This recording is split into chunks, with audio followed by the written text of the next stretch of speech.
A very good morning to one and all. I am pleased to welcome you all for one day national level webinar on the topic Taxation Laws organized by Rhine Publishers. Now I would like to take an opportunity to welcome our resource person, Mr. Aldrin Joseph, currently working in MES College Kochi, Mudamveri, as Head Department of Management. He has completed his MCom Finance from MG University Kottayam. To his credit, he has graduated in MBA Marketing and MCom Administrative Management. He has currently submitted his thesis on the title Aspirations of MBA Graduates to Become Entrepreneurs. To his excellency, he has cleared both SET and NET exams. To his expertise, he has delivered various motivational programs. He is a certified ASAP GST trainer. He has worked with prestigious colleges in and around Ernakulam district and also worked in Victoria College, Sharjah, Dubai. He has authored 5 books and published more than 15 articles in various reputed journals. Now, may I request our dynamic resource person, Mr. Aldrin Joseph, to take over the session. Over to sir. Thank you for your good words. And it was so nice to hear such a good words in the morning itself. Thank you all. Good morning to everyone. Before entering into GST, we will talk about what is tax and why tax force. As you all know, tax is the money collected from the persons, businessmen, for the benefit of common people. Actually, the money collected by the government from the persons, businessmen, etc. is known as tax. Why this money is collected? This money is collected for the welfare of the people itself. So, tax is the money collected for the welfare of the people. And government judiciously decide what to do for the benefit of the people by getting this revenue. That is what tax for and what is tax is using for. As you all know, tax is divided into 2 sessions, 2 categories, direct tax and indirect tax. From the word itself, you know what is direct tax. If a person directly paying the tax to the government is known as direct tax. That means the direct tax, there is no intermediary for paying direct tax. Only the assessee or the person himself paying tax directly. The examples of direct tax are income tax, corporate tax, wealth tax, gift tax, etc. From the word itself, indirect tax, you understood the tax indirectly paying to the government. That means, for example, when we go to shop and we purchase some products, we have to pay the tax to the shopkeeper. We are not paying tax to the government. We are paying tax to the shopkeeper. And later, this shopkeeper, at last the shopkeeper pays tax to the government. So we are not paying, there is an intermediary. Either the shopkeeper, the manufacturer, wholesaler, whatever the name called. So that kind of tax paying indirectly to the government is known as indirect tax. So there are different types of indirect tax. Indirect tax is also classified into 2 categories. The tax which paid to the central government and the tax which pays to the state government. The tax which pays to the central government are service tax, excise duty, customs duty. The tax which pays to the state government are sales tax, VAT, luxury tax, etc. So there are different names for indirect tax. This all tax together merge together to form GST. So GST is all the indirect taxes. All the indirect taxes merge together to form a single name called GST. Except one indirect tax is yet not merged to the GST, that is BCD. Basic Customs Duty is the only indirect tax now you have to pay. The rest, all the indirect taxes, whether it is the central government indirect tax or the state government taxes, merge together to GST. These are the indirect taxes. So, our session is Goods and Service Tax, that is GST. You know, after independence, GST was the milestone of taxation. Yet now, 3 years after, but yet now there are a lot of confusions for the businessmen, common people. What is GST? When to pay GST? Is it beneficial to the society? So there are a lot of confusions. So we in this session we have a small idea what GST means. You know the full form of GST. It's goods and service taxes, and it implemented on 1st July 2017. From 1st July 2017, all the states of India except Jammu and Kashmir. This GST was implemented in all the states except Jammu and Kashmir, but later Jammu and Kashmir joined in GST on 8/7/2017. Okay, it was 101 Amendment Act on 2016. This was the bill passed for that 101 Amendment Act, and the motto of the GST is one nation, one tax, one market. All the indirect tax merged together for a single tax. Let's go to some advantages of GST. There are many advantages of GST. The first advantage of GST is it's a consumption or a destination based tax. What that is mean is in earlier GST, pre-GST period, the majority tax was taken by the manufacturing state. For example, suppose Maharashtra produces a goods and sells it in Kerala. So there are two states involved, Maharashtra as well as Kerala. But the majority share was taken by Maharashtra. Okay, majority tax share was taken by Maharashtra in olden period, that is pre-GST period. But now the consumption state, that is Kerala, is also having its share. So those who are buying, the buyer and seller resides in two different states is also a no problem. Both the Maharashtra as well as Kerala is getting its share. So that is one of the base advantage of, one of the beneficial advantage of GST. And next one is electronic filing of return and payment of tax. As you all know, there is a network system for filing GST, which helps the assessee or the person himself can file the tax. No need of help of any persons. For olden times, so pre-GST, the help of many certified agencies is needed. Now also there is a GST trainer or GST planner, GST filing person is there, but yet also the assessee alone, a businessman or a common person alone can file the GST through net. That network is called GSTN, Goods and Service Tax Network. It is an entity of 34 technology companies. More than 34 technology companies are joined together, and from the application to filing the return, every procedure, the procedure is simple, and if you've done for at least 1 or 2 times, it's very easy for every common people to file the return. And the next one is the cascading effect. As you all know, what is cascading effect? That means tax on tax. In simple words, or for an example, pre-GST, if we purchase an article, we have to pay VAT, customs duty, whatever. For a single article, we have to pay many taxes.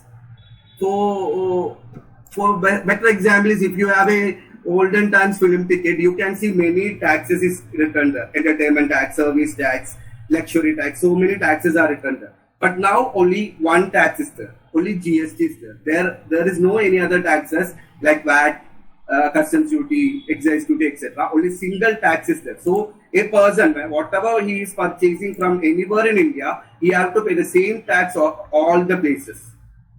Okay, that is we call cascading effect, tax on tax. And the next one is compliances is lesser, though it is a network program. Now there are many confusions, but these entities are rectifying it later. Later means they offered a time for 2020 July, but actually this pre-COVID period only. Anyway, they are rectifying whatever the complaints coming to GST portal. All the complaints is rectifying, and it's making easier. Okay, that is one of the advantage. Complaints are lesser, and the other one is higher threshold for registration. Higher threshold for registration is GST is not compulsory for everyone. There is a limit. That is now in 2020, the limit has increased to 40 lakh. Later it was 20 lakh for a business person. Up to 40 lakh per annum, your turnover is less than 40 lakh per annum. There is no need for registration. And in some places, that is north, eastern and hilly places, it is only 10 lakhs. So up to 40 lakhs, or in northern places and northeast places and hilly places, it's only 10 lakh. Above that only we have to register. Okay. Then we talked about self-assessment. Self-assessment, an assessee can individually do this. So no need of getting help from any others. He himself can do GST. And there is a GST Council. GST Council means a group of persons to frame the law or rates of the GST. And that person is Central Finance Minister is the chairperson, and all states having one nominated persons, either from the finance or any other nominated by the all the state persons. They join together and this together known as GST Council. What's the use of this GST Council is they determine the rates, they determine the laws, but every state one member is there. So each state is getting priority. So that member can recommend or can say for a state and get the benefits for its state. This was not available in all the times. All the time the decisions was taken by the either some of the members, central members, not the state members are much included, or few state members only included. Now all the state one persons are included. So that is very beneficial. And apart from this, there are many advantages. Reduction of black money. In pre-GST period, the taxable person did not get any benefits. Now the taxable person is getting one benefit that we will talk later. We call it as ITC. That we will, after some slides, we will explain that. That is one of the major features that I will explain along. So these are the advantages of GST. Then we will go to the rates of GST. Rates of GST is over 1,300 goods and 500 services come under the GST slabs, and mainly using GST slabs are for 5%, 12%, 18% and 28%. These are the rates for GST. 5%, 12%, 18% and 28%. All the common use articles are 5%. That is sugar, tea, milk food for babies, cashew nuts. All the common used are 12%, 5%, and 12 and 18 are the majority using for products. The products or manufactured goods come under 12 and 18%, and 28% for luxury goods or high-line products and will come under the 28%. Okay, so the rates are 4. There is one more rate, some will be saying as 5, but 0 is also rate. 0 means we don't have to pay that GST. Some are exempted from GST like milk, curd, natural honey, and so many articles like unbranded atta, salt, kajal, children's drawing books, education service, etc. is having 0%. Okay, so these are the rates, and moreover that there is some other special rates also. Some other special rate means for gold it is 3%. Okay, this is one thing people should know, because whenever you go to jewelries, you have to check that the GST for gold is only 3%. Okay, so that is only for gold is 3%, and semi-precious and rough precious stones 0.2%. Okay, so these are the common use rates. Common use rates are 5, 12, 18 and 28. Apart from that, we will say there is a rate called 0%. That is no need to pay any taxes. Some are exempted. And for gold it is 3, and for precious stones or others it is 25. 0.25. And along with this, I like to add some more things. Some are not under GST. Some goods are not under GST. Like petroleum products, alcohol, cigarettes are not under GST because the government is getting high revenue from these products. That is why these products are not under GST. The majority revenue for the government, that is the taxation limit of these products are 45 to 55 above. So that is why these petroleum products as well as alcohol, cigarettes are not under electricity bills also. One of the major services, electricity bills are not under GST. Majority other all services and all the products, that is more than 1,500 and 500 services, 1,500 products and 500 services are under GST. Next, we will go to components of GST. We will understand what are the components of GST. Components means, see, these are the four major components of the GST: CGST, SGST, UTGST, IGST. Actually, CGST means central GST. Which part of GST that goes to central government, we call it as CGST. And SGST means which part of the tax goes to the state government, we call SGST. UTGST and IGST. UTGST means what part of the tax go to Union Territory. You know, there are some Union Territories like Andaman and Nicobar Islands, Daman and Diu, Lakshadweep will also come under UTGST. Which part? These states are getting some GST. We call it as UTGST, Union Territory GST. And there is this called IGST, Integrated GST, Integrated Goods and Service Tax. This is applicable only in case of interstate supplies. In interstate supplies, instead of writing GST, we write IGST. That means it shows two things. It is an interstate supply. You know what is an interstate supply? Interstate supply means supplies taking place, goods and services taking place between two states. So if it is taking place in two states, we call it as interstate supply. So IGST is applicable in this one. That is, both the state is getting beneficial as well as central government is also getting beneficial. That is why IGST. So these are the four components of GST: CGST, SGST, UTGST, and IGST. Okay. So IGST is applicable only for interstate supplies. As you know, interstate and intrastate. Intrastate means inside the state.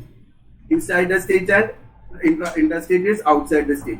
In outside the state, you have to particularly show that IGST. So it denotes two things: the different states is getting beneficial as well as it is an buying and selling between the two states also. We told that this is the major confusing arising for GST. If GST is compulsory or necessary. Actually, GST is not necessary. GST is not necessary. There is a limit for GST. Up to 40 lakhs. Actually, this came only on 15/4/2020 only. Before that, it is 20 lakh. Up to 40 lakhs. Who is getting annual turnover up to 40 lakhs did not to be registered. If they want, they can register because they are availing more benefits and it's not compulsory. But who is having 40 lakhs, less than 40 lakhs need not to register, and up to the limit is changed in northeastern and hilly states. It's only in 10 lakhs. Above this only they need to register for getting GST, and the registration process is very simple. It's an online process. There is a site called GSTN, so you can register in that site, and it's very simple. Only thing is you need 4 items: your PAN card number, your photo, your signature. But there is an exemption for this law. That is, in some cases, GST is mandatory. That is, if you are doing interstate sale, we told that the sale between the two states. If you are doing interstate sale, your annual turnover is less than 40 also, you have to register. And if you are doing e-commerce business, export import, such kind of persons, even if your sale is less than 40, it's compulsory, they have to register. Then only you can do interstate sale. And moreover, there are many beneficial for the registered persons. Okay, that one of the beneficial and one of the advantage we will talking. This is what one of the main beneficial of GST. Okay, this is one advantage or one of the major role or major part in the GST in ITC, input tax credit.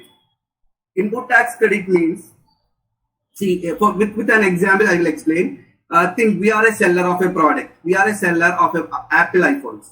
Okay, we bought that product from a manufacturer for rupees 1 lakh, and we paid 10,000 rupees as GST. Similarly, we sold this to a seller. We sold this to a person. Mr. X, we sold this. We sold this for a 1,50,000 rupees, and we got tax as 15,000. So we paid tax 10,000. We received tax 15,000. ITC means you can claim whatever tax you have paid to the government. That is 10,000. You have right to get back this 10,000 from the government. Okay, so that part is known as ITC. This mechanism is one of the major advantage of GST. you can get back or receive back whatever taxes you have already paid. Only thing is, after the invoice within the 6 months or within 180 days, you have to solve the product. Only thing is that. But due to this COVID situation, that also has been changed. They give an extension time for the paying GST. So this is one of the advantage of GST, input tax credit. If you are paying the tax and you are receiving the tax, only the balance amount, that is 15, you paid 10,000 as tax, you receive 15,000. Actually, you have to pay tax only for that 5,000. Rest 10,000 you can get back. Okay, so this is one of the major thing of you can use it as advantages. So those who are registered will get a registration number. Those who are registered in GST will get a registration number. We call it as GSTIN, Goods and Service Tax Identification Number. Okay, this is similar to TIN number in VAT. VAT has a TIN number. In GST, it is Goods and Service Tax Number. It is a 15-digit identification number. And what all that 15-digit is identifying number we will go through. So this is the format of GSTIN, and it is a 15-digit number. First two digits shows the state code. This is a state code of Maharashtra. Actually, ours is 36. Ernakulam it is 30. Kerala it is 36. And next 10 digits. First two is state code. Next 10 digit is PAN number. Either PAN number of the taxpayer, that GST taxpayer, or the PAN number of the business, whatever. The 10 number is the PAN number. Next 10 is the PAN number. So 12 we covered. 13th one is how many products you are dealing with. That is the 13th one. How many products you are dealing with. Maybe if you are dealing with one product, the GSTIN, the 13th number will be 1. If you are dealing with 2 products, it will be 2. If you are dealing with 8 products, it will be 8. And more than 10, that 13th digit will go to B. Because till 9, 1 to 9, and more than 9, it go to B. Then 11, it go to C, like that. And the 14th number, it's common for everyone. It's Z. Actually, if any further adding should be taken or further procedure, anything should be added, that number can be utilized. That's why government put as a Z. If they need in future, they can utilize that one. And the last digit, just to check there is no errors. That is a final checking, final proving. That means there is no errors in the format of GSTIN. This is what we discussed.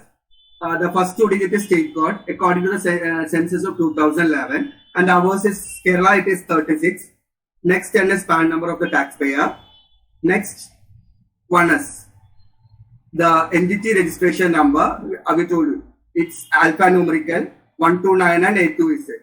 Till 9 it is numerical, and if it is more than that, it go to B, C, like that. And next one we told it's for the future reference, and the last one is check code. There is no deduction. So these are the basic terms and basic things for the GST. Actually, there is one HSN code is also given. This is actually harmonized system, a worldwide using code. There is a 6-digit uniform code will be given for the all the goods and services. More than 5,000 products are registered in this HSN code. That is this slide is nothing. Actually, it is one of the products code only. Harmonized system is which the code used for to identify the product only. Easily the product can be identified. This is used in VAT also. It is used because more than many products are registered in HSN, and this is not compulsory also. What is there is a code like this, harmonized system of nomenclature. So these are the basics of GST. Dear students, നമ്മളെല്ലാവരും തന്നെ tax പേ ചെയ്യുന്നവരാണ്. പക്ഷെ ടാക്സിനെ കുറിച്ചുള്ള യാതൊരു idea ഇല്ലാതെയാണ് നമ്മളിൽ പലരും tax പേ ചെയ്യുന്നത്. അപ്പൊ എന്താണ് ടാക്സ്, എന്തൊക്കെ തരത്തിലുള്ള ടാക്സ് ഉണ്ട്, എങ്ങനെ ഗവൺമെന്റ് ടാക്സ് കളക്ട് ചെയ്യുന്നു, അങ്ങനെയുള്ള കാര്യങ്ങളെ കുറിച്ചാണ് നമ്മൾ നോക്കാൻ പോകുന്നത്. മെയിൻലി ഇൻകം ടാക്സിനെ കുറിച്ച്. നിങ്ങൾക്ക് എല്ലാവർക്കും അറിയാം നമ്മുടെ ഇന്ത്യ ഒരു മിക്സഡ് എക്കണോമിക് സിസ്റ്റം ഫോളോ ചെയ്യുന്ന രാജ്യമാണ് അല്ലെ. ഒരു സോഷ്യലിസ്റ്റിക് പാറ്റേൺ ആണ് ഫോളോ ചെയ്യുന്നത്. അവിടെ ജനങ്ങൾക്ക് വേണ്ട സേവനങ്ങളെല്ലാം ഓഫർ ചെയ്യുന്നത് ഗവൺമെന്റ് ആണ്. പബ്ലിക് ഡിസ്ട്രിബ്യൂഷൻ സിസ്റ്റം വഴി വേണ്ട റൈസ്, വീറ്റ് അങ്ങനെയുള്ള ഐറ്റംസ്, അതേപോലെ ഹെൽത്ത് കെയർ സെക്ടറില്, എഡ്യൂക്കേഷൻ സെക്ടറില് ഇൻഫ്രാസ്ട്രക്ചർ ഫെസിലിറ്റീസ് കൊടുക്കണം. ഇങ്ങനെയുള്ള കാര്യങ്ങളെല്ലാം ചെയ്യുന്നത് ഗവൺമെന്റ് ആണ്. ഗവൺമെന്റിന് ഇതെല്ലാം ചെയ്യണമെങ്കിൽ ഒരുപാട് പണം ആവശ്യമാണ്, ഫിനാൻസ് ആവശ്യമാണ്. അപ്പൊ അവരെന്താ ചെയ്യണെന്ന് പറഞ്ഞിട്ടുണ്ടെങ്കിൽ ആ രാജ്യത്തെ സിറ്റിസൺസിൽ നിന്ന് ആ എമൗണ്ട് ടാക്സ് ആയിട്ട് കളക്ട് ചെയ്യുന്നു. അങ്ങനെ ടാക്സ് ഒരു കമ്പൽസറി പേയ്മെന്റ് ആണ്, അല്ലാതെ ജനങ്ങൾ ഇഷ്ടത്തിന് അങ്ങോട്ട് കൊടുക്കുന്നതല്ല. ഗവൺമെന്റ് നിർബന്ധപൂർവം ആ രാജ്യത്തെ ജനങ്ങളിൽ നിന്ന് ഈടാക്കുന്ന എമൗണ്ട് ആണ് ടാക്സ്. നമ്മുടെ ഗവൺമെന്റ് സ്ട്രക്ചർ 3 ടയർ സ്ട്രക്ചറിൽ സെൻട്രൽ ഗവൺമെന്റും ടാക്സ് ഈടാക്കുന്നുണ്ട്, സ്റ്റേറ്റ് ഗവൺമെന്റും ടാക്സ് ചാർജ് ചെയ്യുന്നുണ്ട്, local authority that is municipality കോർപ്പറേഷൻസും ടാക്സ് ചാർജ് ചെയ്യുന്നുണ്ട്. സെൻട്രൽ ഗവൺമെന്റ് ഇൻകം ടാക്സ് ആണ് ചാർജ് ചെയ്യുന്നത്. സ്റ്റേറ്റ് ഗവൺമെന്റ് ലിക്കറിനൊക്കെ ഉള്ള എക്സൈസ് ഡ്യൂട്ടി, സ്റ്റേറ്റ് GST ഒക്കെ സ്റ്റേറ്റ് ഗവൺമെന്റ് ചാർജ് ചെയ്യും. പ്രോപ്പർട്ടി ടാക്സ് ഒക്കെ local authority, corporation, municipality tax ഒക്കെ ലോക്കൽ അതോറിറ്റിയാണ് ചാർജ് ചെയ്യുന്നത്. ഇനി നമ്മൾ എന്താണ് features or characteristics of tax നോക്കാം. ഒന്ന്, ടാക്സ് ഒരു കമ്പൽസറി പേയ്മെന്റ് ആണ്. കാരണം നമ്മളിപ്പോ ഒരു കടയിൽ പോയിട്ട് ഉൽപ്പന്നം വാങ്ങിച്ചു എന്ന് വിചാരിച്ചോ, എനിക്ക് ടാക്സ് ഇല്ലാതെ ആ ഉൽപ്പന്നം വേണമെന്ന് നമുക്ക് ചോദിക്കാൻ പറ്റില്ല. നിർബന്ധമായും നമ്മൾ ടാക്സ് അടച്ചേ പറ്റുള്ളൂ. ടാക്സ് അടയ്ക്കാതിരുന്നാൽ അത് ഫൈനും പെനാൽറ്റി, ജയിൽ ശിക്ഷ വരെ നേരിടേണ്ടി വരാം. രണ്ട്, cannot expect any direct return. നമ്മൾ ടാക്സ് അടച്ചു എന്ന് വെച്ചിട്ട് അതിന്റെ പ്രയോജനം ഗവൺമെന്റിൽ നിന്ന് നമ്മൾക്ക് വാങ്ങാൻ പറ്റില്ല. കാര്യം ഇപ്പോ ഞാൻ ടാക്സ് പേ ചെയ്തു, എനിക്ക് വേണ്ടി സെപ്പറേറ്റ് ആയിട്ടൊരു റോഡ് വേണം, എനിക്കായിട്ട് സെപ്പറേറ്റ് ആയിട്ടൊരു ഹോസ്പിറ്റൽ വേണം, എനിക്കായിട്ട് സെപ്പറേറ്റ് ഒരു എഡ്യൂക്കേഷൻ ഇൻസ്റ്റിറ്റ്യൂഷൻ വേണം നമുക്ക് പറയാൻ പറ്റില്ല. അത് നമ്മൾ കൊടുത്ത ടാക്സിന്, നമ്മളെപ്പോലെ എല്ലാവരും കൊടുക്കുന്ന ടാക്സ് കൊണ്ട് ഡയറക്റ്റ് ആയിട്ട് ബെനിഫിറ്റ് നമുക്ക് കിട്ടില്ല. ഇൻഡയറക്റ്റ് ആയിട്ട് എല്ലാവർക്കും കോമൺ ആയിട്ടുള്ള ബെനിഫിറ്റ് ടാക്സിൽ നിന്ന് നമുക്ക് കിട്ടുന്നുണ്ട്. മൂന്ന്, പ്രൊവൈഡിങ് കോമൺ സർവീസസ്. എന്തിനായി ഗവൺമെന്റ് ടാക്സ് ചാർജ് ചെയ്യുന്നത്? റോഡ്, ഇൻഫ്രാസ്ട്രക്ചറൽ ഫെസിലിറ്റി, മറ്റ് ഇൻഫ്രാസ്ട്രക്ചറൽ ഫെസിലിറ്റീസ്, അതുകൂടാതെ എഡ്യൂക്കേഷൻ, PDS സിസ്റ്റം, അതുകൂടാതെ തന്നെ ഹെൽത്ത് കെയർ സിസ്റ്റത്തിലൊക്കെ മുടക്കാൻ വേണ്ടിയാണ് ഗവൺമെന്റ് ടാക്സ് യൂസ് ചെയ്യുന്നത്. Next is classification of tax. Tax can be divided into two, direct tax and indirect tax. Direct tax is paid by the individual directly to the government. Indirect tax is paid by the individual through an intermediary. Direct tax ഒരു individual നേരിട്ട് ഗവൺമെന്റിലേക്കാണ് അടയ്ക്കുന്നത്. അതിനിടയിൽ intermediaries ഇല്ല. അതേസമയം indirect ടാക്സിലാണെങ്കിൽ intermediary ഉണ്ട്. Direct ടാക്സിന്റെ എക്സാമ്പിൾ ഇൻകം ടാക്സ് ആണ്. ഇൻഡയറക്ട് ടാക്സിന്റെ example goods and services tax ആണ്. ഡയറക്ട് ടാക്സിന്റെ ഒരു എക്സാമ്പിൾ ഞാൻ പറയാം. ഇപ്പൊ ഞാൻ ഏൺ ചെയ്യുന്ന ഇൻകത്തിന്റെ ടാക്സ് ഞാൻ നേരിട്ടാണ് ഗവൺമെന്റിലേക്ക് പേ ചെയ്യുന്നത്. എനിക്കും ഗവൺമെന്റിനിടയിലും ഒരു ഇന്റർമീഡിയറി വരുന്നില്ല. അതേസമയം ഇൻഡയറക്ട് ടാക്സ് അങ്ങനെയല്ല. ഞാനിപ്പോ ഒരു കടയിൽ പോയിട്ട് ഒരു പ്രൊഡക്റ്റ്, ഫോർ എക്സാമ്പിൾ ഷീമാട്ടിയിൽ പോയിട്ട് ഡ്രസ്സ് വാങ്ങുന്നു എന്ന് വിചാരിക്കുക. ആ ടാക്സ് ഞാൻ പേ ചെയ്യുന്നത് ഷീമാട്ടിയിലാണ് അല്ലെ. ആ ഇന്റർമീഡിയറിക്ക് പേ ചെയ്യുന്നത് സെല്ലർക്കാണ് പേ ചെയ്യുന്നത്. ആ സെല്ലർ ആ കളക്ട് ചെയ്ത ടാക്സ് ഗവൺമെന്റിലേക്ക് പേ ചെയ്യും. അങ്ങനെ ഗവൺമെന്റിനും എനിക്കും ഇടയിൽ ഒരു ഇന്റർമീഡിയറീസ് വരുന്നുണ്ട്. അപ്പൊ അങ്ങനെ ഇൻഡയറക്ട് ടാക്സ് എന്ന് പറയുമ്പോൾ ഒരു ഇന്റർമീഡിയറി വഴിയാണ് പേ ചെയ്യുന്നത്. Next is income tax. ഇന്ന് നമ്മൾ ഡീറ്റെയിൽ ആയിട്ട് നോക്കാൻ പോകുന്നത് ഇൻകം ടാക്സിനെ കുറിച്ചാണ്. ഇൻകം ടാക്സ് ഇന്ത്യയിൽ വരുന്നത് 1 ഏപ്രിൽ 1962 എല്ലാ ആളുകളും ഇൻകം ടാക്സ് പേ ചെയ്യേണ്ട. ഇൻകം ടാക്സ് ഒരാളുടെ ഇൻകത്തിനാണ് പേ ചെയ്യുന്നത്. ഒരു വർഷം 2,50,000 ഇൻകം ഏൺ ചെയ്യുന്നവരാരാണോ അവർ മാത്രം ഇൻകം ടാക്സ് പേ ചെയ്താൽ മതി. നമ്മളുടെ ഫിനാൻസ് മിനിസ്ട്രിക്ക് കീഴിലാണ് എല്ലാം ഈ ടാക്സിന്റെ കാര്യങ്ങളെല്ലാം നോക്കുന്നത്. ഫിനാൻസ് മിനിസ്റ്റർ എന്ത് ചെയ്യും? എല്ലാ വർഷവും ഫെബ്രുവരി മാസങ്ങളിൽ ബഡ്ജറ്റ് അവതരിപ്പിക്കുമ്പോൾ ഫിനാൻസ് ബില്ല് കൊണ്ടുവരും. ഫിനാൻസ് ബില്ല് പാർലമെന്റിൽ കൊണ്ടുവന്നിട്ട് ലോക്സഭയും രാജ്യസഭയും അത് പാസ്സാക്കിയിട്ട് പ്രസിഡന്റും കൂടി അപ്രൂവൽ ചെയ്താൽ finance bill becomes finance act. പിന്നെ ആ വന്ന ഫിനാൻസ് ആക്ടിലെ ചാർജുകൾ ഉണ്ടായിരിക്കും, അത് ഇൻകം ടാക്സ് ലോയിലോട്ട്, ഇൻകം ടാക്സ് ആക്ടിലേക്ക് എൻ്റർ ചെയ്യും. അങ്ങനെ ഇന്ത്യയിലെ ഇൻകം ടാക്സിനെയൊക്കെ ഫ്രെയിം ചെയ്യുന്നത് central board of direct tax, that is CBDT ആണ്. ഒരാളുടെ ഇൻകം ലെസ് ദാൻ 2,50,000 ആണെങ്കിൽ ഇൻകം ടാക്സ് കൊടുക്കണ്ട. ആരുടെയൊക്കെ ഇൻകം ആണോ 2,50,000 കൂടുതലുള്ളത് അവരാണ് ഇൻകം ടാക്സ് പേ ചെയ്യേണ്ടത്. Next is features of income. Following are the features of income. Definite source, come from outside, legal and illegal income, temporary or permanent income, and money or money's worth. First one is definite source. ഒരു ഇൻകത്തിന് കൃത്യമായിട്ടുള്ള source വേണം. എവിടെ നിന്നാണ് ആ income വന്നത് എന്നുള്ളതിനൊരു correct ആയിട്ടുള്ള ഒരു source വേണം. ഫോർ എക്സാമ്പിൾ, ഒരു ഫ്രൂട്ട് ട്രീയിൽ നിന്നാണ് വന്നത്, അല്ലെങ്കിൽ ഒരു നമുക്ക് പറയാം ഒരു മാമ്പഴം കിട്ടിയിട്ടുണ്ടെങ്കിൽ അത് മാവിൽ നിന്നാണ് കിട്ടിയത്, ഒരു സോഴ്സ് ഉണ്ടല്ലോ. അതേപോലെ ഒരു ഇൻകം ജനറേറ്റ് ചെയ്തിട്ടുണ്ടെങ്കിൽ ആ ഇൻകത്തിനൊരു സോഴ്സ് വേണം. ഇപ്പോ ഞാൻ എന്റെ വീട് വാടകയ്ക്ക് കൊടുക്കുന്നു എന്ന് വിചാരിക്കുക. അപ്പൊ എനിക്ക് റെന്റ് കിട്ടുന്നുണ്ട്. അത് എവിടെ നിന്ന് വരുന്ന റെന്റ് ആണ്? ഞാൻ എന്റെ വീട് വാടകയ്ക്ക് കൊടുത്തപ്പോഴാണ്. അപ്പൊ എന്റെ വീടാണ് അവിടുത്തെ സോഴ്സ്. എനിക്ക് ബാങ്കിൽ നിന്ന് ഇൻട്രസ്റ്റ് കിട്ടുന്നുണ്ടെങ്കിൽ ഞാൻ ബാങ്കിൽ ഇൻവെസ്റ്റ് ചെയ്തിട്ടുണ്ടല്ലോ, ആ ഇൻവെസ്റ്റ്മെന്റ് ആണ് എന്റെ സോഴ്സ്. അതേപോലെ ഏതൊരു ഇൻകത്തിനും ഒരു ഡെഫിനിറ്റ് ആയിട്ടുള്ള സോഴ്സ് വേണം. Second is come from outside. Income generate ചെയ്യേണ്ടത് പുറത്തു നിന്നാണ്. ഞാനായിട്ട് ഇൻകം ഉണ്ടാക്കാൻ പറ്റുന്നില്ല, ഔട്ട്സൈഡ് ആണ്. ഫോർ എക്സാമ്പിൾ, ഒരു ബ്രാഞ്ചും ഹെഡ് ഓഫീസും തമ്മിലുള്ള ട്രാൻസാക്ഷനിൽ ഇൻകം വരുന്നില്ല. കസ്റ്റമറിന്റെ കയ്യിൽ നിന്നാണ് നമ്മളൊരു പ്രൊഡക്റ്റ് സെയിൽ ചെയ്യുമ്പോഴൊക്കെയാണ് ഇൻകം ജനറേറ്റ് ചെയ്യുന്നത്. അതുകൊണ്ട് ഇൻകം വരേണ്ടത് ഔട്ട്സൈഡിൽ നിന്നാണ്. Third is legal income and illegal income.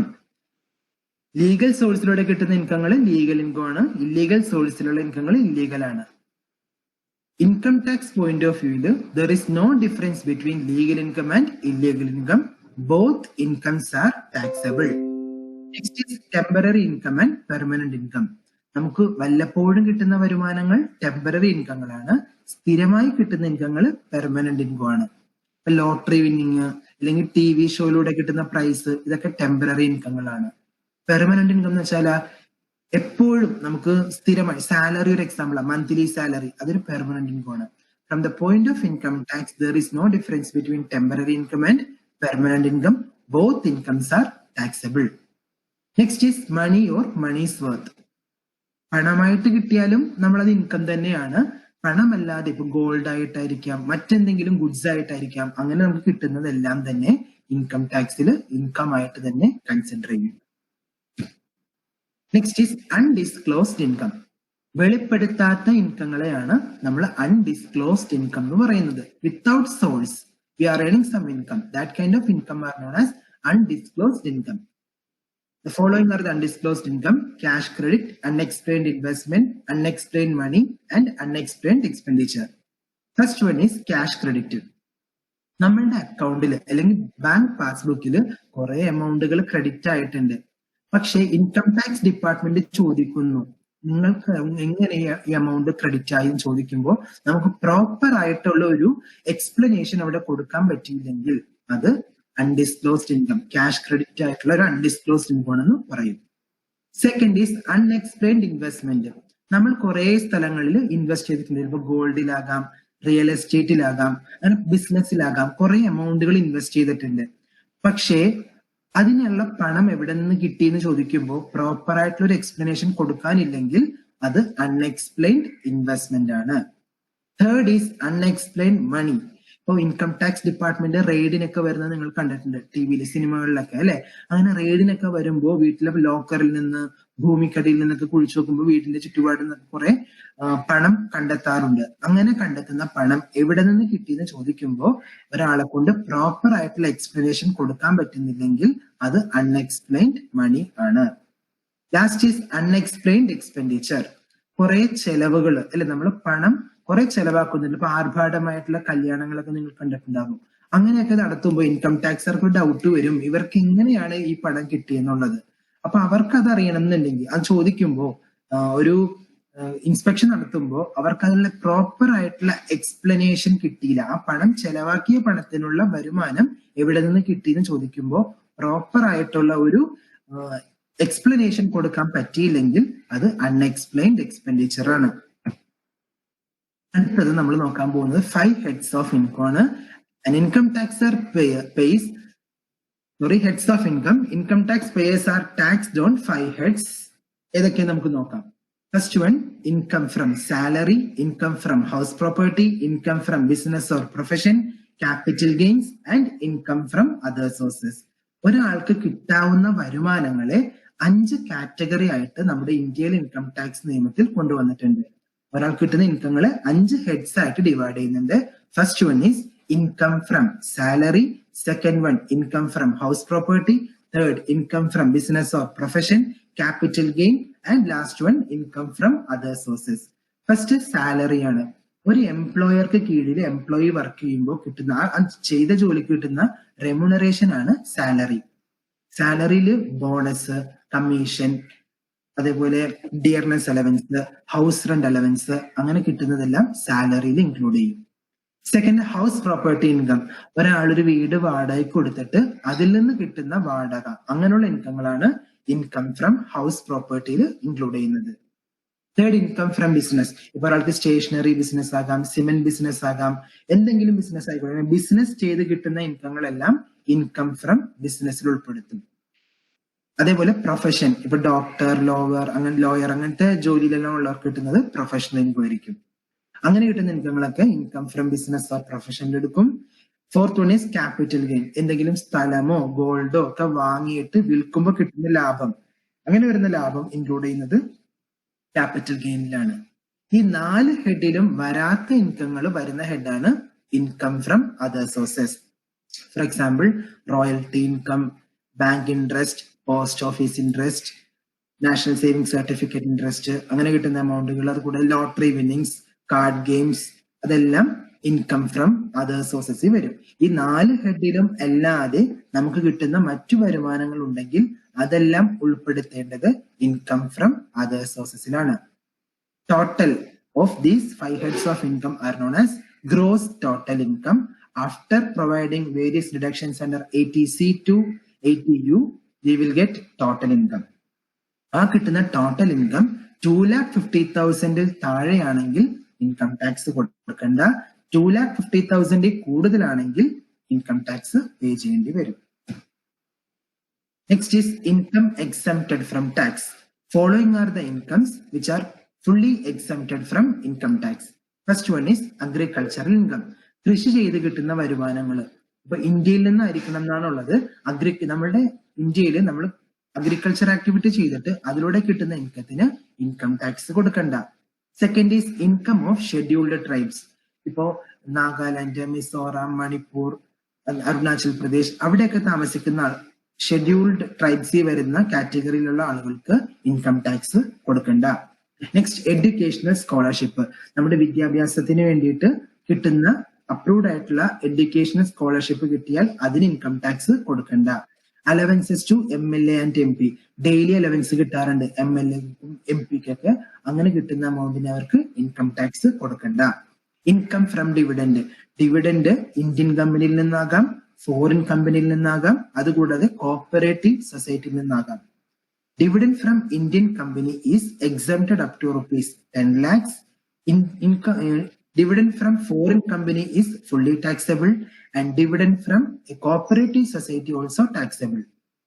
Dividend കിട്ടുന്നത് ഇന്ത്യൻ കമ്പനിയിൽ നിന്നാണെങ്കിൽ 10 ലക്ഷം രൂപയിൽ താഴെയുള്ള ഡിവിഡൻഡിന് ഇൻകം ടാക്സ് കൊടുക്കണ്ട. Next, income of professional institution. ഇപ്പൊ എഡ്യൂക്കേഷൻ ഇൻസ്റ്റിറ്റ്യൂഷൻസിൽ തന്നെ നമ്മുടെ ചാർട്ടേഡ് അക്കൗണ്ടൻസി, മെഡിക്കൽ, എഞ്ചിനീയറിംഗ് അതിനൊക്കെ വേണ്ടി സ്റ്റാർട്ട് ചെയ്യുന്ന പ്രൊഫഷണൽ ഇൻസ്റ്റിറ്റ്യൂഷൻസ്, ഗവൺമെന്റ് അപ്രൂവ്ഡ് ആയിട്ടുള്ള പ്രൊഫഷണൽ ഇൻസ്റ്റിറ്റ്യൂഷൻ ഏൺ ചെയ്യുന്ന ഇൻകത്തിന് ഇൻകം ടാക്സ് കൊടുക്കണ്ട. അതേപോലെ income of khadi and village industries, അവരുടെ ഇൻകത്തിന് ഇൻകം ടാക്സ് ഇല്ല. ടീ പ്ലാന്റേഴ്സിന് ഗവൺമെന്റിൽ നിന്ന് കിട്ടുന്ന സബ്സിഡിക്ക് ഇൻകം ടാക്സ് കൊടുക്കണ്ട. അതേപോലെ റബ്ബർ, കോഫി, കാഡമം ഒക്കെ പ്രൊഡ്യൂസ് ചെയ്യുന്ന മാനുഫാക്ചറേഴ്സ് അവർക്ക് കിട്ടുന്ന സബ്സിഡിക്ക് ഇൻകം ടാക്സ് ഇല്ല. അതേപോലെ ട്രേഡ് യൂണിയൻ ഏൺ ചെയ്യുന്ന ഇൻകത്തിനും ഇൻകം ടാക്സ് വേണ്ട. Income tax authority. The following authorities have been constituted under Section 116 of the Income Tax Act 1961 to discharge the executive and administrative functions relating to income tax matters. The apex authority in this section is Central Board of Direct Taxes, directors, additional directors, joint directors, deputy directors, assistant directors, income tax officers, tax recovery officers, inspector of income tax, ഇവരെല്ലാവരും income tax authorities ആണ്. എവിടെയെങ്കിലും tax അടയ്ക്കാതിരുന്നാലോ raid conduct ചെയ്യാനോ ഉള്ള എല്ലാ powers ഒക്കെ ഈ അതോറിറ്റീസിനുണ്ട്. എന്താണ് return നോക്കാം.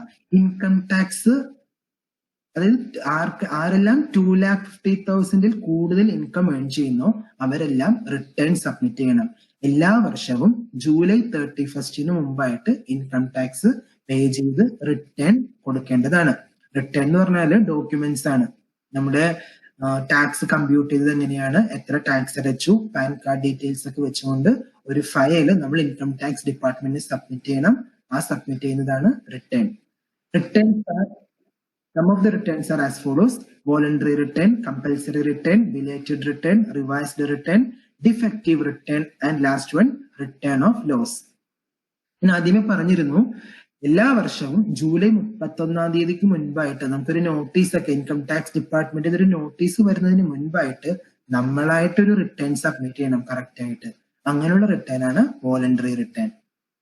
ഇനി ഒരു നോട്ടീസ് വന്നിട്ടാണ് നമ്മൾ റിട്ടേൺ സബ്മിറ്റ് ചെയ്യുന്നതെങ്കിൽ അത് കമ്പൽസറി റിട്ടേൺ ആണ്. Third is belated return. Due date കഴിഞ്ഞു, റിട്ടേൺ സബ്മിറ്റ് ചെയ്യുന്ന ഡ്യൂ ഡേറ്റ് കഴിഞ്ഞിട്ട് നമ്മൾ ഇത്തിരി വൈകിട്ടാണ് റിട്ടേൺ സബ്മിറ്റ് ചെയ്യണമെങ്കിൽ, ലേറ്റ് ആയിട്ടാണ് സബ്മിറ്റ് ചെയ്യുന്നതെങ്കിൽ ആ റിട്ടേൺ ബിലേറ്റഡ് റിട്ടേൺ ആണ്. ഇനി നമ്മൾ സബ്മിറ്റ് ചെയ്ത റിട്ടേണിൽ എന്തെങ്കിലും ഒരു മിസ്റ്റേക്കോ എന്തെങ്കിലും ഉണ്ടെന്ന് നമ്മൾ ഫീൽ ചെയ്തിട്ട് നമ്മൾ അതിൽ തിരുത്തണമെന്ന് തോന്നിക്കഴിഞ്ഞാൽ നമുക്ക് വേറൊരു റിട്ടേൺ സബ്മിറ്റ് ചെയ്യാൻ പറ്റും. അങ്ങനെ സബ്മിറ്റ് ചെയ്യുന്ന റിട്ടേൺ ആണ് റിവൈസ്ഡ് റിട്ടേൺ. ഇനി ഇൻകം ടാക്സുകാരാണ് കണ്ടെത്തുന്നത് എന്തൊക്കെയോ ഫോൾട്ട് റിട്ടേണിൽ എന്തെങ്കിലും സ്റ്റേറ്റ്മെന്റ് ഒന്നും പ്രോപ്പർ ആയിട്ട് വെച്ചില്ല, ഓഡിറ്റേഴ്സ് റിപ്പോർട്ട് കറക്റ്റ് ആയിട്ട് അറ്റാച്ച് ചെയ്തില്ല, അങ്ങനെയാണെങ്കിൽ ആ റിട്ടേൺ ഡിഫക്റ്റീവ് ആയി പോകും. എന്നിട്ട് സബ്മിറ്റ് ചെയ്യുന്ന റിട്ടേൺ ആണ് defective return. Last is return of loss. ലാഭം വന്നാൽ മാത്രമല്ല നഷ്ടമാണെങ്കിലും നമ്മൾ റിട്ടേൺ സബ്മിറ്റ് ചെയ്യണം. അങ്ങനെയുള്ള റിട്ടേൺ ആണ് return of loss. Next is modes of recovery. എങ്ങനെയാണ് ടാക്സ് നമുക്ക് ഗവൺമെന്റ് റിക്കവർ ചെയ്യണമെന്ന് നോക്കാം. ഇപ്പൊ ഇലക്ട്രിസിറ്റി ബില്ല് അടച്ചില്ലെങ്കിൽ നമ്മളുടെ ഇലക്ട്രിസിറ്റി കണക്ഷൻ കട്ട് ചെയ്യും, ഇല്ലേ? അതേപോലെ വാട്ടർ ബില്ല് അടച്ചില്ലെങ്കിലോ വാട്ടർ കണക്ഷൻ കട്ട് ചെയ്യും. അപ്പോ അതേപോലെ ഇൻകം ടാക്സ് റിക്കവർ ചെയ്തെടുക്കാനുള്ള ചില മെത്തേഡ്സ് യൂസ് ചെയ്യുന്നുണ്ട്. നമുക്ക് അതെന്താന്ന് നോക്കാം. The arrears of tax, penalty, interest or fine, any other sum payable under the act can be recovered through the following method. First one is attachment and sale of assessee's movable and immovable properties. അസസിയുടെ എന്തെങ്കിലും മൂവബിളും immovable ആയിട്ടുള്ള properties ഉണ്ടായിരിക്കാം. വീടോ ലാൻഡോ വെഹിക്കിൾസോ എന്തെങ്കിലും ഉണ്ടെങ്കിൽ അത് sale ചെയ്തെടുക്കാൻ പറ്റും. Next, അസസിനെ arrest ചെയ്ത് ജയിൽ ശിക്ഷയ്ക്ക് വിടാം. 3, സാലറി അറ്റാച്ച് ചെയ്യും. ഞാനാ ടാക്സ് അടയ്ക്കാത്തെങ്കിൽ എന്റെ എംപ്ലോയറോട് ഇൻകം ടാക്സ് ഡിപ്പാർട്ട്മെന്റ് പറയും സാലറി കൊടുക്കണ്ട, ആ എമൗണ്ട് ഇൻകം ടാക്സിലേക്ക് ചേർക്കാൻ പറയും.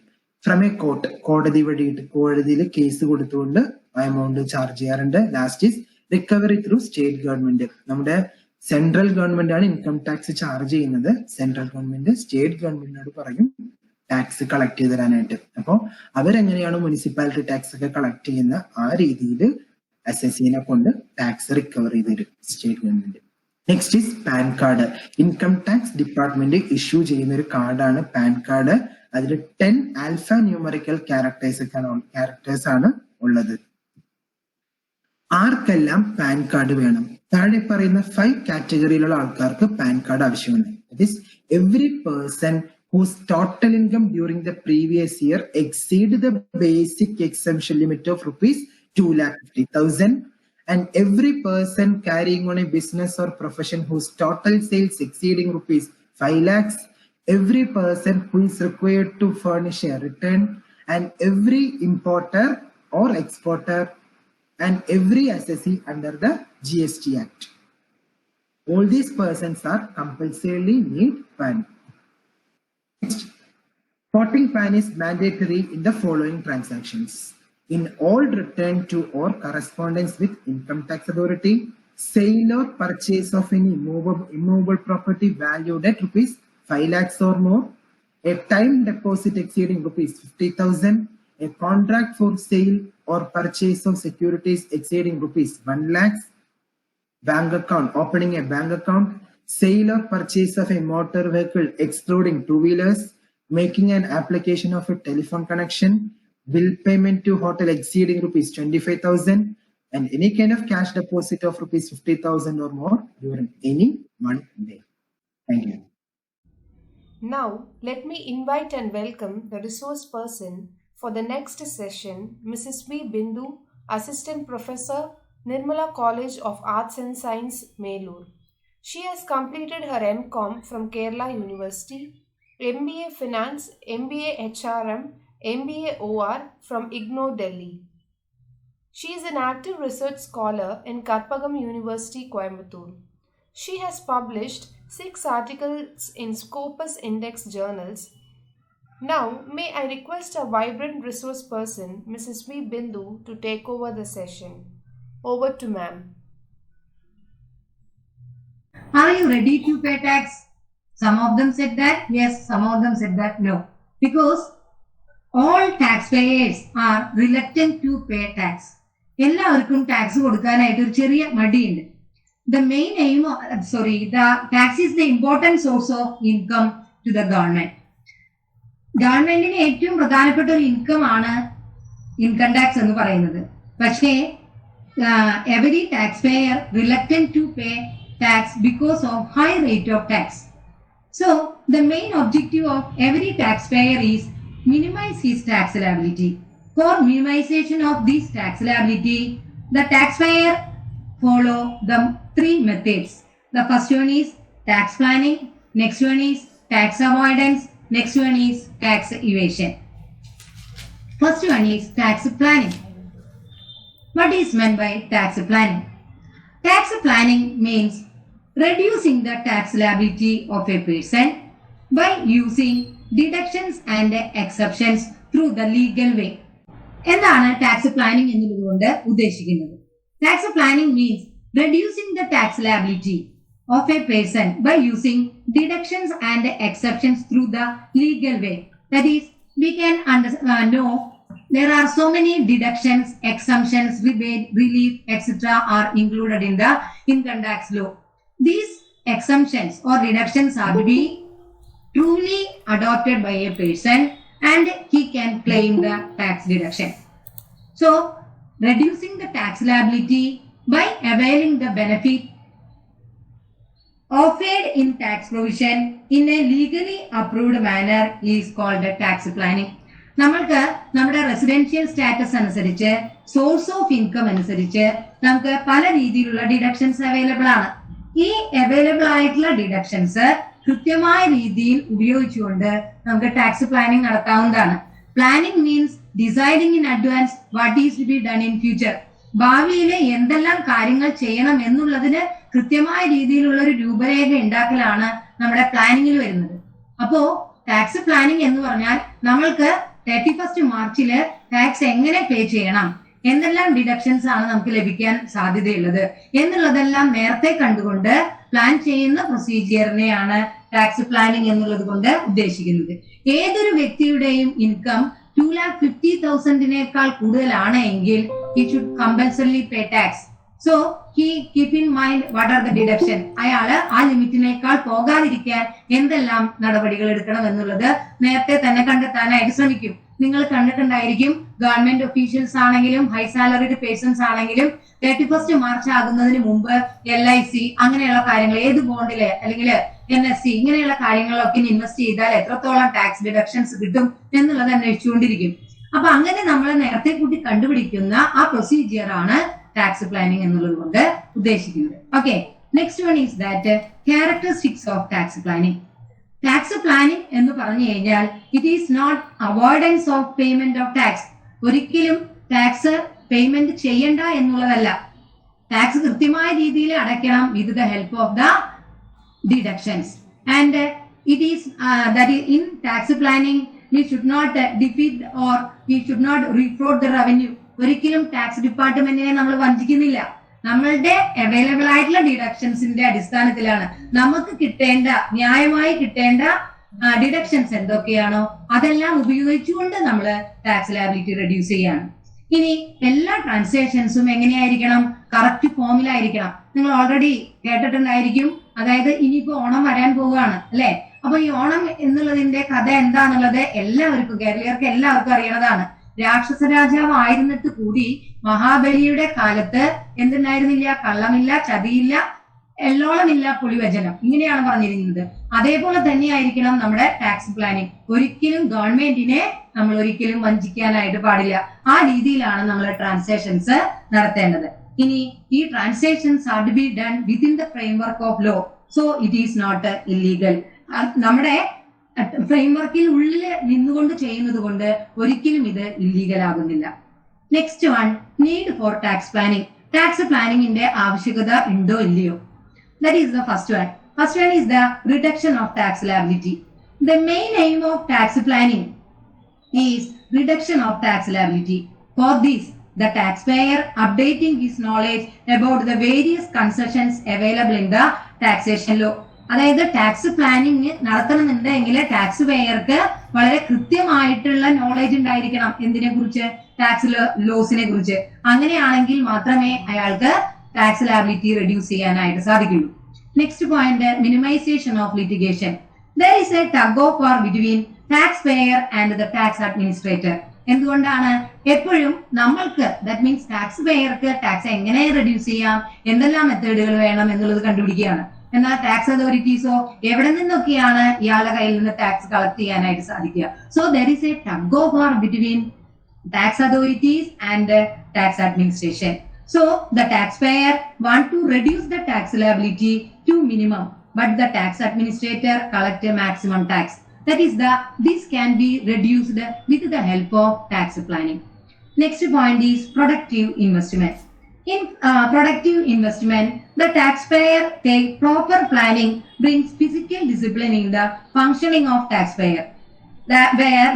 That means they can be invested in different types of funds. അതായത് ടാക്സ് പേയർക്ക് അയാളുടെ ഫണ്ട് പല രീതിയിൽ ഇൻവെസ്റ്റ് ചെയ്യാം.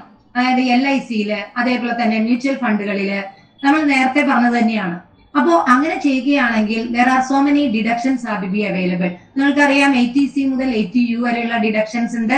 അത് എവിടെയൊക്കെയാണ് ഇൻവെസ്റ്റ് ചെയ്താലാണ് കിട്ടുക എന്നുള്ളതൊക്കെ അപ്പൊ BCom സ്റ്റുഡൻസ് ആണെങ്കിൽ നിങ്ങളത് പഠിക്കാൻ പോകുന്നതേ ഉള്ളൂ. അപ്പൊ നമുക്ക് 80C മുതൽ, അതായത് ആൽഫബറ്റിക്കൽ ആയിട്ടുള്ളതില് 80C മുതൽ 80U വരെയാണ് ഗവൺമെന്റ് നമുക്ക് ഡിഡക്ഷൻസ് തന്നിരിക്കുന്നത്. അപ്പൊ ആ ഡിഡക്ഷൻസ് എന്തൊക്കെയാണെന്നുള്ളത് കണ്ടുപിടിച്ച് ഇൻവെസ്റ്റ്മെന്റ് നടത്തുകയാണെങ്കിൽ so it should be productive. And the other point is healthy growth of the economy. Healthy growth of the economy means the growth of a nation depend upon the growth of a citizen. അതായത് ഒരു വ്യക്തിയിലെ improvement അല്ലെങ്കിൽ ഒരു വ്യക്തിയുടെ സമ്പദ് വ്യവസ്ഥ increase ചെയ്ത് കഴിഞ്ഞാൽ അത് എന്തിനേയും കൂടി ബാധിക്കും? Growth of the economy. That is the tax amount can be utilised for infrastructure facilities in the backward district. Chandan sir already പറഞ്ഞു കഴിഞ്ഞു. ഈ ടാക്സ് എമൗണ്ട് എന്തിനു വേണ്ടിയിട്ട് ഉപയോഗിക്കുന്നത്?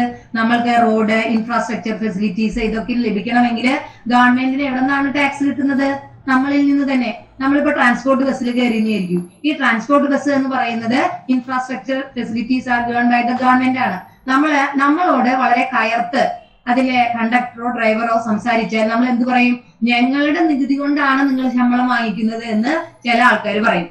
അപ്പോ ഇങ്ങനെ, അതായത് ടാക്സ് പെയർ കൊടുക്കുന്ന നികുതി, ആ ടാക്സ് പെയർ കൊടുക്കുന്ന നികുതി ഇൻഫ്രാസ്ട്രക്ചർ ഫെസിലിറ്റീസിന് വേണ്ടിയിട്ടാണ് ഉപയോഗിക്കുന്നത്. So that will lead to growth of the economy. And next one is that reduction in cost. We already know that tax payment is a expense. When expense, അതായത് tax payment expense ആണെന്നറിയാം, profit and loss അക്കൗണ്ടിൽ അത് expense ആയിട്ട് തന്നെയാണ് എടുക്കുക. When expense are increase, അതായത് expense കൂടുമ്പോൾ നമുക്ക് എന്ത് കൂടും? പ്രോഫിറ്റ് കൂടും. അപ്പോ പ്രോഫിറ്റ് കൂടുമ്പോൾ നമുക്ക് എന്ത് ചെയ്യാം? കോസ്റ്റ് റെഡ്യൂസ് ചെയ്യാനായിട്ട് സാധിക്കും. So reduction in cost means incidents of tax forms A part of cost of production. So the reduction of tax planning reduce the tax and in overall cost. It results more sale, more profit and more tax revenue. And the last one is that employment generation. The amount saved by tax planning is generally invested in commencement of new undertaking or expansion of business. പുതിയ business, പുതിയ കാര്യങ്ങളൊക്കെ, പുതിയ undertakings ഒക്കെ വരികയാണെങ്കിൽ നമ്മുടെ നാട്ടിലാണെങ്കിലും എവിടെയാണെങ്കിലും നമുക്ക് employment opportunities കൂടുതലായിട്ട് ലഭിക്കും. So that will create more employment opportunities. So the new generation get more job. So this is the important needs of tax planning.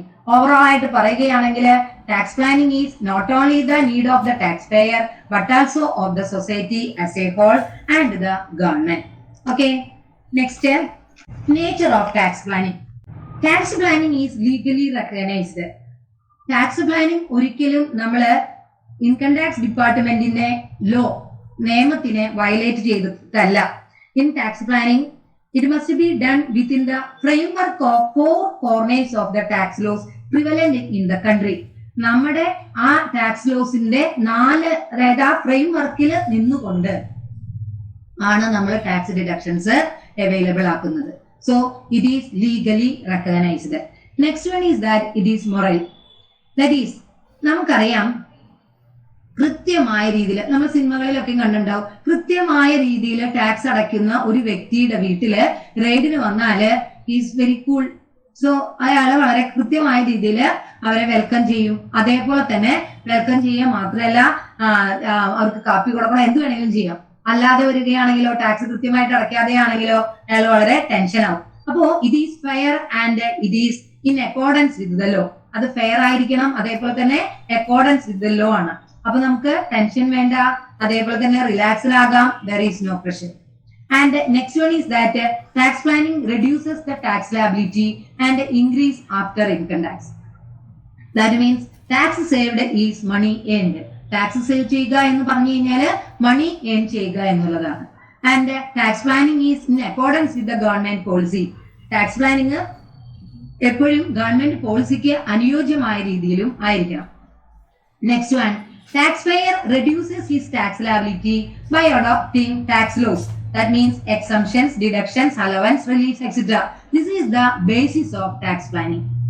And last one is that tax planning is a continuous process. Tax planning എന്ന് പറയുന്നത് എല്ലാ കൊല്ലവും നടക്കുന്ന ഒരു process ആണ്. It is continuous one. അതായത് tax planning it is a continuous process. Tax planning എപ്പോഴും ഒരു കണ്ടിന്യൂസ് ആയിട്ടുള്ള ഒരു പ്രോസസ് ആണ്.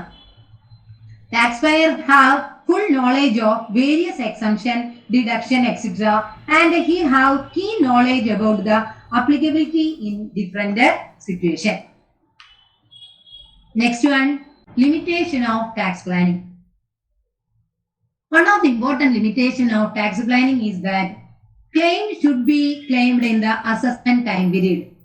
നമ്മൾക്ക് ലഭിക്കാനുള്ള ഡിഡക്ഷൻ ആ കൊല്ലം തന്നെ നമ്മൾ എന്ത് ചെയ്തിട്ടുണ്ടായിരിക്കണം, അവൈലബിൾ ആക്കിയിട്ടുണ്ടായിരിക്കണം.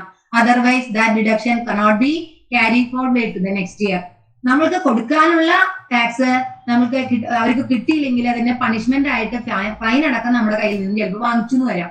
പക്ഷെ നമുക്ക് എന്തെങ്കിലും ഡിഡക്ഷൻസ് ഉണ്ടെങ്കിൽ അത് നെക്സ്റ്റ് ഇയറിലേക്ക് ക്യാരി ഫോർവേഡ് ചെയ്യാനായിട്ട് സാധിക്കില്ല. സാർ ഞാൻ മറന്നുപോയി, ഈ ഡിഡക്ഷൻസ് എനിക്ക് അവൈലബിൾ ആണ്, അത് ഞാൻ അത് ഡിഡക്ട് ചെയ്യാനായിട്ട് മറന്നുപോയി എന്ന് പറഞ്ഞാൽ that deductions cannot be carried forward to the next year. And next one is that tax planning cannot be done isolation. Tax planning Income Tax Act പ്രകാരം മാത്രം ചെയ്യാൻ പറ്റുന്നതല്ല. It should depend upon the Companies Act, Wealth Tax Act, Partnership Act and economics laws etc. ഇതിനെയൊക്കെ depend ചെയ്തിട്ടാണ്.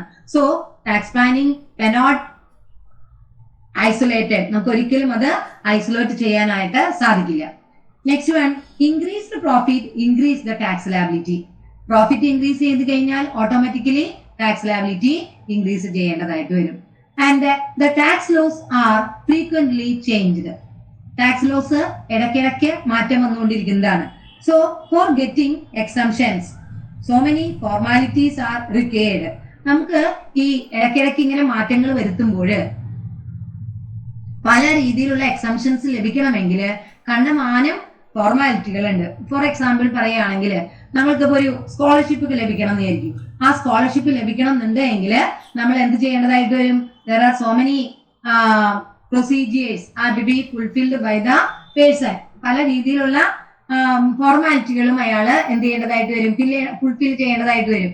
അതേപോലെ തന്നെയാണ് നമുക്ക് exemptions, deductions ലഭിക്കണമെങ്കിൽ അതിനുള്ള പ്രൂഫുകൾ, അതേപോലെ തന്നെ ഡോക്യുമെന്റ്സുകൾ, ഇതെല്ലാതും കൊടുക്കേണ്ടതായിട്ട് വരും. ഇതാണ് നമ്മുടെ ഓവറോൾ ആയിട്ടുള്ള ടാക്സ് പ്ലാനിങ് എന്നുള്ളത് കൊണ്ട് ഉദ്ദേശിക്കുന്നത്. ടാക്സ് പ്ലാനിങ് എന്ന് പറഞ്ഞാല് കൃത്യമായിട്ടുള്ള ഫ്രെയിംവർക്കിൽ നിന്നുകൊണ്ട് എല്ലാ ഡിഡക്ഷൻസും, എല്ലാ റിലീഫുകളും, എല്ലാ എക്സംഷൻസും, റിബേറ്റുകൾ ഇതെല്ലാം ഉൾക്കൊണ്ടുകൊണ്ട് എങ്ങനെ ഒരാളുടെ ടാക്സ് ലാബിലിറ്റി റെഡ്യൂസ് ചെയ്യാം എന്നുള്ളതാണ് ടാക്സ് പ്ലാനിങ് എന്നുള്ളത് കൊണ്ട് ഉദ്ദേശിക്കുന്നത്. Next one, tax evasion. What is meant by tax evasion? ഇതിനെ കുറിച്ചാണ് നമ്മൾ ഇപ്പോൾ പേപ്പറിൽ എപ്പോഴും കണ്ടുകൊണ്ടിരിക്കുന്നത്. അതായത് ടാക്സ് വെട്ടിപ്പ്, തട്ടിപ്പ് എന്നൊക്കെ കേട്ടിട്ടുണ്ടാവുമല്ലോ നിങ്ങൾ. ഇതിനെയാണ് നമ്മൾ ടാക്സ് ഇവേഷൻ സിമ്പിൾ ആയിട്ട് പറയുകയാണെങ്കിൽ. So it is an illegal activity. Tax planning എന്ന് പറഞ്ഞാൽ ലീഗൽ ആണെങ്കിൽ tax evasion is an illegal activity. And if there is an illegal activity are to be done by that person, it should be punishable. അങ്ങനെ ഒരു illegal activity നടത്തിയെന്ന് income tax അതോറിറ്റീസിന് മനസ്സിലായാൽ എന്ത് ചെയ്യുന്നതാണ്? അതായത് income tax authority subject to punishment. So another important one is that it is done by the taxpayer intentionally to avoid true tax liability. കൃത്യമായ tax liability കൊടുക്കാതിരിക്കുന്നതിന് വേണ്ടിയിട്ട് intentionally, that is the important one, intentionally ആണ് അയാള് ആ illegal practice നടത്തുന്നത്. So it is an illegal. And എന്തുകൊണ്ടാണ് ഇങ്ങനെ വരുന്നത്? അതായത് it is due to misrepresentation or fraudulent activity. അതായത് തെറ്റായ രീതിയിൽ അല്ലെങ്കിൽ ഫ്രോഡുലന്റ് ആയിട്ടുള്ള കാര്യങ്ങൾ ചെയ്യുമ്പോഴാണ് ഈ ടാക്സ് ഇവേഷൻ എന്ന് പറയുന്ന പ്രൊസീജിയർ ഉണ്ടാകുന്നത്. So tax evasion is an illegal practice where a person intentionally avoid paying his true tax liability. When it is to be caught, it should be subject to criminal charge or substantial penalties. Next one, causes of tax evasion. High rate of tax evasion. നമുക്ക് എല്ലാവർക്കും അറിയാം, tax rate കൂടുമ്പോൾ എല്ലാവരും എന്ത് ചെയ്യും? അതിൽ നിന്ന് എങ്ങനെയെങ്കിലും കുറയ്ക്കാനുള്ള വഴികളുണ്ടോ എന്നുള്ളത് നമ്മൾ നോക്കും. എവിടെയായാലും അങ്ങനെയാണല്ലോ. നമുക്ക് എന്തെങ്കിലും ടാക്സ് റേറ്റ്, ഫീസ് ഇതൊക്കെ കൂടുതൽ കൊടുക്കാനുണ്ടെങ്കിൽ നമ്മൾ അതിൽ നിന്ന് എങ്ങനെ കുറയ്ക്കാനായിട്ടുള്ള പരിപാടികൾ ചെയ്യണം എന്നുള്ളതിനുള്ള സൊല്യൂഷൻ കണ്ടെത്തും. അപ്പോ high rate of taxation is the reason for tax evasion. And next one is that complexity of laws. The tax procedures prevailing in our country is very complicated. നമ്മുടെ രാജ്യത്ത് വളരെ ബുദ്ധിമുട്ടുള്ള രീതിയിലുള്ള ടാക്സ് പ്രൊസീജിയറുകളാണുള്ളത്. അതായത് പല രീതിയിലുള്ള സ്ലാബ് റേറ്റ്. അപ്പോ 3 lakh, അതായത് നമുക്കറിയാം 2,50,000 കൂടുതലാണെങ്കിൽ അയാള് ആ രീതിയിലുള്ള സ്ലാബ് റേറ്റിലേക്ക് പോകും. പിന്നെ ആ സ്ലാബ് റേറ്റിന്റെ അടിസ്ഥാനത്തിലാണ് എത്ര 1 രൂപ കൂടിയാലും ആ സ്ലാബ് റേറ്റില് അയാൾ വന്നിട്ടുണ്ടായിരിക്കും. So tax procedure prevailing in our country is very complicated. So it involves lot of time and cost. The taxpayer have no time. Taxpayerക്ക് ഇതെല്ലാം കണ്ടുപിടിച്ച് ചെയ്യാനായിട്ടുള്ള ക്ഷമ ഉണ്ടായിരിക്കില്ല. അപ്പോ so he should adopt a tax evasion technique. And next one is that inadequacy of power. Inadequacy of power means the tax personnel in the income tax department have inadequate power for taking decisions regarding the tax evasion. They could not take a decision without consulting the higher authorities. മറ്റുള്ള അതോറിറ്റീസിനോട് ചോദിക്കാതെ അവർക്ക് യാതൊരു രീതിയിലുള്ള തീരുമാനങ്ങളും എടുക്കാനായിട്ട് സാധിക്കില്ല. So it should create delay four taking decision. അങ്ങനെ വരുമ്പോൾ തീരുമാനങ്ങൾ എടുക്കാനായിട്ട് ഡിലേ വരും. Next one, shortage of experienced personal.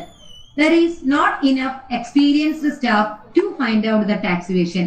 Tax evasion കണ്ടുപിടിക്കാനായിട്ടുള്ള എക്സ്പീരിയൻസ്ഡ് സ്റ്റാഫ് ഉണ്ടെങ്കിൽ മാത്രമേ ഇതിൽ നിന്ന് നമ്മൾക്ക് മോചനം ഉണ്ടായിരിക്കുള്ളൂ. Tax accounting department, that means income tax ഡിപ്പാർട്ട്മെന്റില് ഇതിന് എക്സ്പീരിയൻസ്ഡ് ആയിട്ടുള്ള പേഴ്സൺസ് ഉണ്ടെങ്കിലാണ് at a glance he can find out is it correct or not. Otherwise it is tax evaded. അങ്ങനെയാണെങ്കിൽ അത് ടാക്സ് ഇവേറ്റഡ് ആയിട്ട് പോകും. Next one, absence of strict punishment. അതായത് കൃത്യമായ രീതിയിൽ ഇപ്പോ നമ്മൾക്കറിയാം നമ്മുടെ രാജ്യത്തുള്ള നിയമം പോലെയല്ല ദുബായ് അങ്ങനെയുള്ള രാജ്യങ്ങളിലുള്ള നിയമസംഹിതകൾ. അവിടെയൊക്കെ സ്ട്രിക്റ്റ് ആയിട്ടുള്ള പണിഷ്മെന്റ് ആണ്. അങ്ങനെ സ്ട്രിക്റ്റ് ആയിട്ടുള്ള പണിഷ്മെന്റ് ആണെങ്കിൽ tax evasions can be avoided to minimum.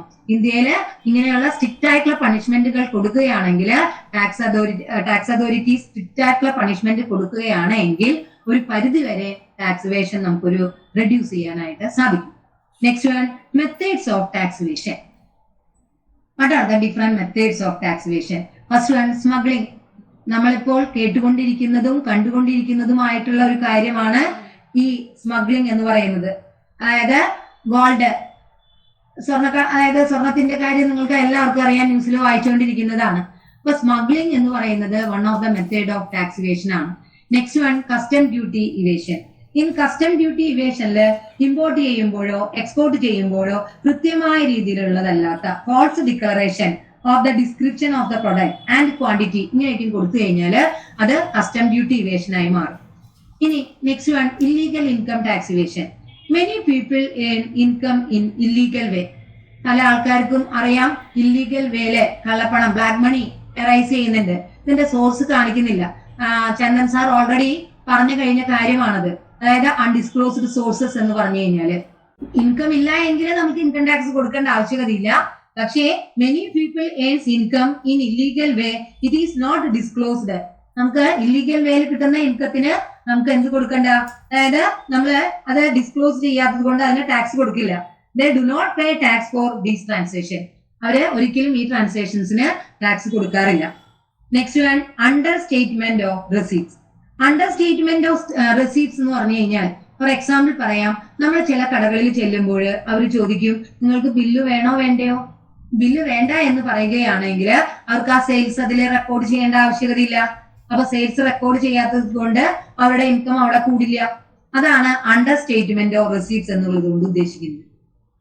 Next one over estimation of business expense. Over estimation of അതായത് over estimation of business expense.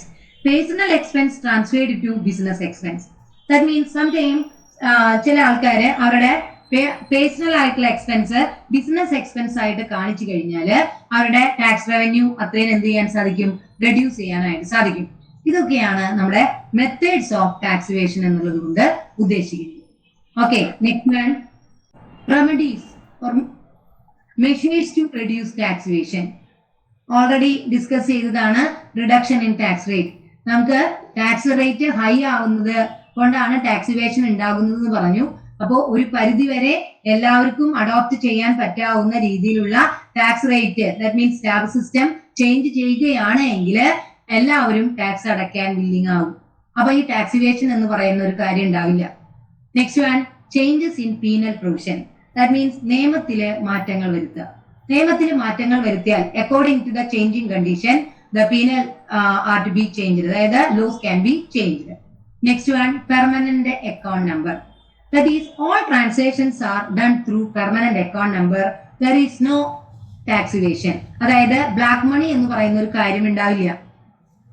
കാരണം പെർമനന്റ് അക്കൗണ്ട് നമ്പർ എന്ന് പറഞ്ഞു കഴിഞ്ഞാൽ നമ്മൾക്കറിയാം എല്ലാ ട്രാൻസാക്ഷൻസും ബാങ്ക് വഴി നടത്തുമ്പോൾ permanent account number is very important.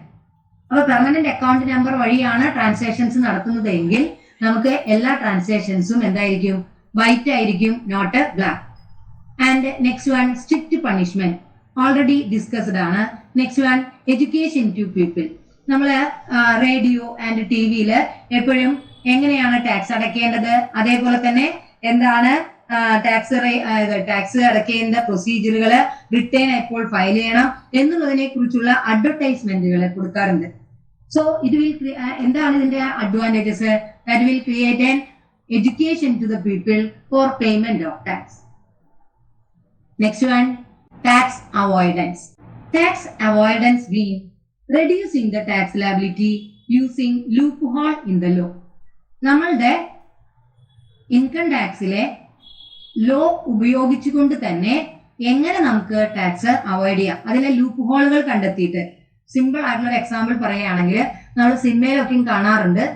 അതായത് ഒരാള് ക്രൈം ചെയ്തിട്ട് ആ ക്രൈം ചെയ്ത ആളെ നിയമത്തിന്റെ വഴിയിൽ കൂടെ തന്നെ പുറത്തു കൊണ്ടുവരുന്നത്, അത് ടാക്സ് അവോയ്ഡൻസ് ആണ്. അതായത് ടാക്സിന്റെ ലോസിനെ ഒരിക്കലും അവിടെ ബ്രേക്ക് ചെയ്യുന്നില്ല, പക്ഷേ ഇറ്റ് ഈസ് നോട്ട് എത്തിക്കൽ. നമുക്ക് അതൊരു എത്തിക്കലാണെന്ന് പറയാനായിട്ട് സാധിക്കില്ല. ഇപ്പൊ ടാക്സ് അവോയ്ഡൻസ് എന്ന് പറഞ്ഞാൽ it is an art of dodging tax without actually breaking the law. It is a method of reducing tax incidence by availing of certain loophole in the law. Next one, for adopting this, for applying the tax, ഈ tax avoidance നമുക്ക് apply ചെയ്യണമെങ്കിൽ legal methods, അതായത് tax പേയർക്ക് he should know thorough knowledge about the income tax laws. അയാൾക്ക് കൃത്യമായ രീതിയിലുള്ള income tax loss അറിയുകയാണെങ്കിൽ മാത്രമാണ് ഇത് അയാൾക്ക് കൃത്യമായിട്ട് ചെയ്യാനായിട്ട് സാധിക്കുള്ളൂ. Next one, causes of tax avoidance. First one, high rate of tax.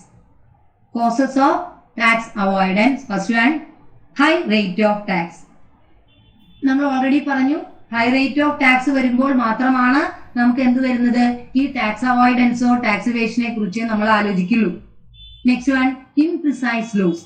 കൃത്യതയില്ലാത്ത, അതായത് കൃത്യമായിട്ടുള്ള ലോസ് അല്ലാതെ വരുമ്പോൾ അപ്പോഴാണ് നമ്മൾ ഇതിലെ ലൂപ്പ് ഹോളുകൾ കണ്ടെത്താനായിട്ട് ശ്രമിക്കുന്നത്.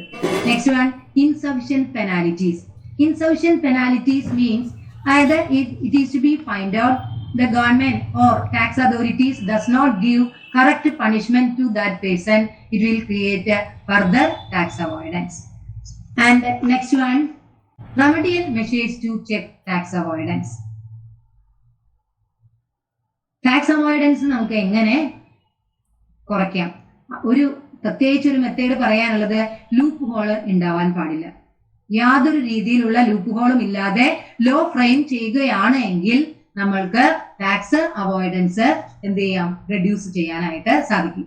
Avoidance could be checked only by plugging the loopholes in the law and by careful drafting of new legislation. The last one is that that means the difference between tax planning, tax avoidance and tax evasion. Tax planning and tax avoidance are legal, but tax evasion is illegal. And tax planning is ethical, tax avoidance and tax evasion is unethical.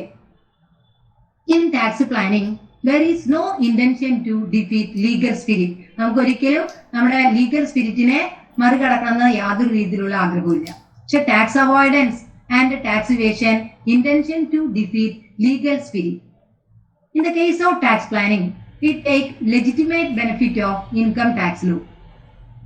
But in the case of tax avoidance, by taking benefit of loopholes of law.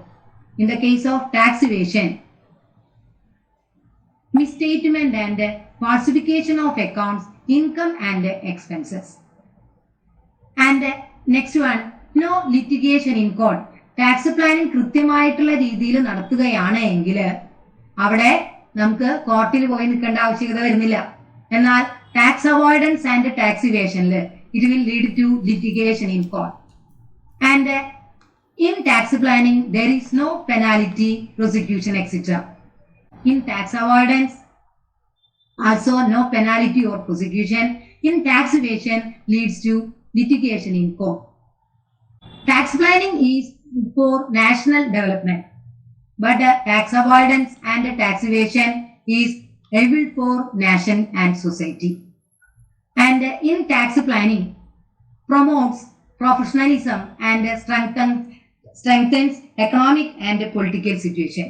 But tax avoidance and tax evasion encourage bribery and weakens economic and political situation. And the last one is that in tax planning before tax liability arise. നമുക്ക് tax liability arise ചെയ്യുന്നതിന് മുമ്പ് തന്നെ നമ്മൾ എന്ത് ചെയ്തിട്ടുണ്ടായിരിക്കും, tax planning conduct ചെയ്തിട്ടുണ്ടായിരിക്കും. But in tax avoidance, planning for avoidance before tax liability arise. But in the case of tax evasion involves avoidance of payment of tax after the liability of tax has arise. Okay, thank you. Thank you one and all for making this program a great success.